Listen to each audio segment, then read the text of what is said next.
Hello, everybody, and happy March. We are excited that spring is on the way. Thank you to everybody that participated in our recent clothing drive with Shoes for You. We were able to collect over 150 articles of clothing. So thank you so much to everyone that did their spring cleaning a little bit early and helped us out and helped the community out. Very cool. We've got some great news for some and maybe some frustrations. We know this was a bit of a controversial issue. Adam, what's coming to town? So the long-awaited cell tower went through public hearing on Hammond Bay Road there. Of 128 responses received, only 13 were opposed, so they're ready to move forward with the next steps on that. So that will be at the RDN's Pollution Control Center. From the sounds of it, they're not optimistic it'll be up in 2025, but hopefully in 2026. And it should cover most of Hammond Bay with about a 2 kilometer stretch starting at Piper's Lagoon, where it'd still be a dead zone. So not sure where we have to go to get all of Hammond Bay covered, but open to suggestions, I guess. Well, I'm sure it'll be quite an improvement for anybody out there that's driven down Hammond Bay Road trying to make a phone call. I'm sure it'll be appreciated. Speculation tax. We all got letters in the mail recently and submitted our speculation tax. What the heck is it called, Ash? Declaration. Application? Declaration. Declaration. That's Yeah. So right. you could have got Yeah. one of these in the mail. If you're the administrator of the family, like I am, you do it for you and your spouse. Graham, you probably do that too. Yeah. I don't want to make assumptions, but there are some new areas in BC for 2025. So we'll link all of them, but I'll list the ones on the island, which are Courtenay, Comox, Cumberland, and Parksville-Qualicum. So if you're in those areas, you wouldn't have had to previously fill out the declaration where you do now, but you should have got something in the mail. If you didn't, I'd go to the website and there's probably an inquiry for that. Yes. So administratively, if you own properties in those areas, you will now have to fill out the declaration. And where it will hit you financially is if you have vacation properties or homes that are not occupied. That in that case, you may actually end up having to pay, unfortunately, some speculation tax. Thanks for that, Ashley. And yes, we will include the link for all those new areas.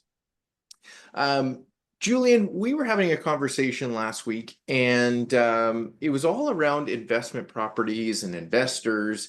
And, there was a bit of a curiosity, like, what does it look like now for investors that might start thinking about coming back into the market versus, a year ago financially? You did some work on this. What did you come up with? Yeah, it's always nice to look at cash flow and if things can cash flow based on today's rates. So in the last year and a half, 2 years, the market stayed pretty flat, and if anything, has come down in some categories. So I used the example of a $900,000 house with a suite based on rates a year ago or rates today. So a year ago, the average rate was around 5.5%, and your mortgage payment on a $900,000 house with 20% down would be $4,395. If you use that same house today at 900,000 with 20% down, your mortgage payment would be $3,862. So it is starting to add up. Like that's over $500 of savings from an interest perspective. And rents in those categories are between 4,500 and 4,800 a month if you include both the upper and lower suite. It's still not quite cash flow positive if you include property tax, insurance, all the other things you need to pay, but it is getting very close to that break-even point that investors want to see. Yeah, thanks for that, Julian. Great information. And we haven't quite seen investors coming back to the market in high numbers. But as we were talking about earlier, it's just going to take that little bit of optimism in the market shifting just that little bit. And I'm sure we'll start to see more and more investors coming back to the market. Speaking about the market, Jory, what's going on as far as numbers these days? Yeah, so year over year, we're seeing that the amount of listings that have come out is significantly less than last year. So it's 28% down from last year.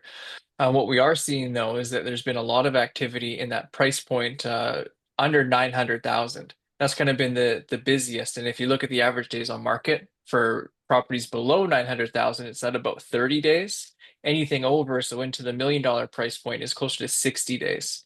So really what we're seeing is our market and our statistics are really being driven by that 900 and under price point for single family homes. Well, thank you very much for that. We'll keep watching the market for you at home and give you updates as we have them.